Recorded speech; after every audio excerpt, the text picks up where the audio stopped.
Hello friends, welcome to my channel. আশা করি তোমরা সবাই খুব ভালো আছো।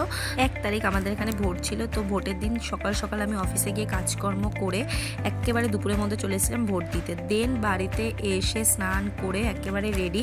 তো এই দিন বিকেলবেলায় একটা প্রোগ্রাম ছিল, এবার কি প্রোগ্রাম সেটা দেখতে হলে তোমাদের আমার সাথে থাকতে হবে।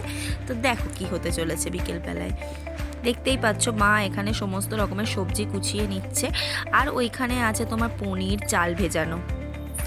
এবার আমি এখানে পনিরগুলোকে ভাজা স্টার্ট করে দিয়েছিলাম। আমাদের বিকেলবেলায় একটা ফ্রেন্ডসদের গেট টুগেদার ছিল এবং সমস্ত ফ্রেন্ডসরা আমার বাড়িতে আসবে এবং রাতে থাকবে।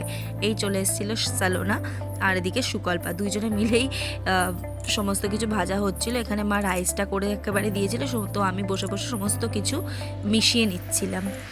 তো আমাদের দেখো রাইস একেবারে রেডি। নেক্সট চলেছিলাম পনিরের একটা প্রিপারেশানে, যেটা কিনা সালোনাই করেছিল। পুরোটা খেতে দুর্দান্ত হয়েছিল, মানে এটা করেছিল তোমার পনির বাটার মশলা, পেঁয়াজ রসুন ছাড়া। যেহেতু শনিবার ছিল তাই পেঁয়াজ রসুন ছাড়াই আমাদের খেতে হবে, কিন্তু পেঁয়াজ রসুন বাদ দিয়েও এইটা যে এত টেস্টি হয়েছিল বলার মতো না।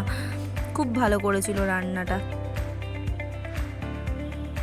এখানে দেখো আমাদের রেডি এই রেসিপিটাও। দেন আমরা একটু সবাই মিলে আড্ডা দিচ্ছিলাম আর একটু ফুচকা পার্টি করছিলাম। তখনও সবাই মোটামুটি এসে পারেনি।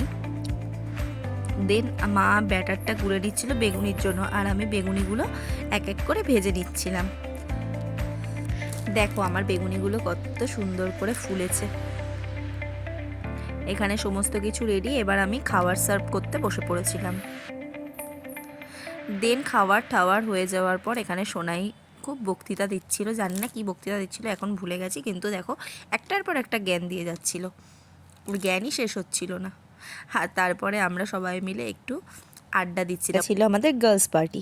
তারপর আমরা একে একে অনেকগুলো ফটো ক্লিক করে নিয়েছিলাম এবং সেই দিনটা খুব মজা করেই কাটিয়েছিলাম। ভিডিওটা ভালো লাগলে লাইক, কমেন্ট, শেয়ার আর চ্যানেলটাকে সাবস্ক্রাইব করে দিও। দেখা হচ্ছে নেক্সট ভিডিওতে। সবাই কিন্তু খুব ভালো থেকো এই গরমে। টাটা।